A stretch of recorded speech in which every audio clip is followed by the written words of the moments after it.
You ever feel like you're not really in the driver's seat of your own mind? Like impulses and reactions are calling the shots? Well, get this. According to a figure known only as the architect, there's a hidden blueprint inside your brain, a specific biological tool that was literally designed for conscious control. Today, we're going to dive in and decode that blueprint. All right, so here's the game plan. We'll start with the architect's big idea, then we'll meet the tiny neuron that makes it all possible. After that, we'll see how it all works together as a system, learn a practical reset you can start using today, and finally, figure out how to really master your impulses for good. Okay, let's kick things off with the big one, the central idea from the architect. You are not designed to be a slave to your instincts. You are designed for mastery. And this is our guide, this enigmatic figure who says, forget self-help. Think of this as an engineering manual for your own mind. He's revealing a blueprint that's been there all along, just waiting to be read. And look, this isn't just about thinking positive or some kind of mindset hack. The architect's whole point is that your actual biology, your anatomy, contains the hardware for conscious choice. This is what literally sets us apart from animals that just run on instinct. So, let's get into the nitty-gritty. What is this piece of biological hardware that makes all this control possible? Well, it's time to meet the star of our show, the Rosehip Neuron. And I want to be super clear here.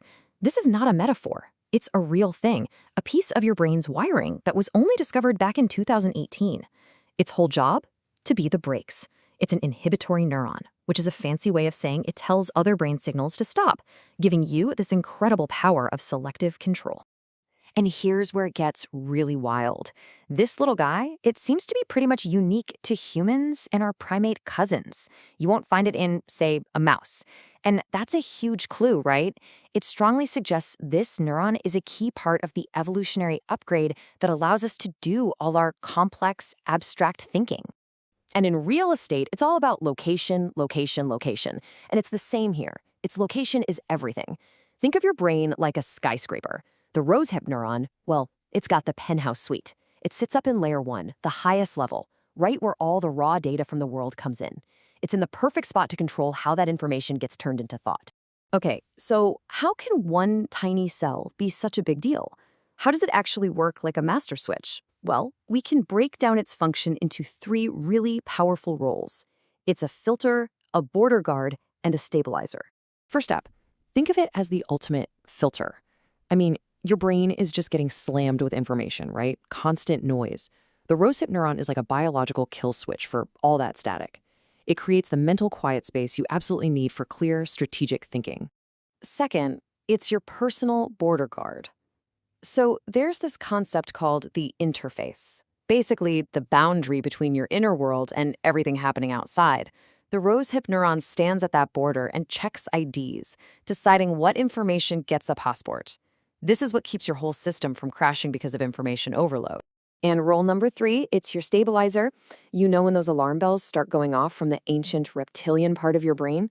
The Rosehip neuron can step in and say, nope, false alarm. It hits the brakes on those stress signals, keeping you in a state of cool, high-level processing instead of letting you drop into a full-blown panic. Okay, so that's the theory. Pretty cool, right? But how do we actually use this thing? This is where we get super practical. We're going to turn this knowledge into a repeatable tool, a little protocol the architect calls the Rosehip reset. So this is basically a 4-step manual override for your brain. Step 1, you've got to identify the trigger. You have to notice that racing heart or that clenched jaw. Step 2, engage the switch. Use a simple physical anchor, like just pressing your thumb to your finger. And in your mind's eye, see a frantic red light turn a calm, cool blue. Step 3, connect to your center. Shift your focus to your chest and just breathe. A nice deep breath, say 5 seconds in, 5 seconds out. And then, and only then, from that calm place, you hit step 4. You ask the big question. What action actually builds towards my goal? All right, so now you have a manual override switch. Awesome. But just like any high-performance system, it needs a little calibration now and then. So let's run a quick system diagnostic to troubleshoot and fine-tune your controls.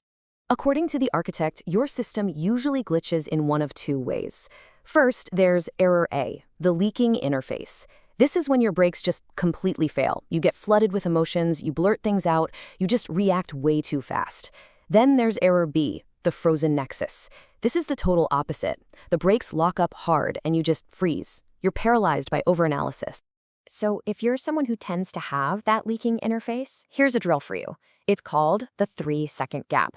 The second you feel that heat rising, that urge to just react, you lock your tongue to the roof of your mouth.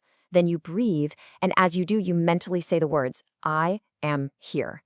It's so simple, but it creates just enough of a pause for those biological brakes to kick in, letting you check if a response is even necessary anymore. Now, what if you're the opposite? What if you're prone to freezing up? Well, you can't think your way out of that one. It's just not going to work. You have to move. This is the kinetic override. First, you shock the system. I mean, literally, just stand up or shake out your hands. Then focus by placing a hand over your heart and breathing. And finally, you have to create a tiny output, even just a nod or saying one moment, anything to tell the system it's safe to release the brakes. See, this is what it means to become an active, dynamic operator of your own mind. You start reading the system's error messages. Brakes failing and you feel like you're about to scream, that's protocol A. Brakes locked up and you're frozen solid, that's protocol B. You're just matching the right tool to the right problem. And really, this is the core of the architect's blueprint. This whole thing isn't about crushing your impulses or suppressing who you are, not at all. It's about having the precision tool that makes skillful navigation possible. I mean, think about it. Without brakes, you can't really drive a car. You can't steer, you can't navigate, you can only crash.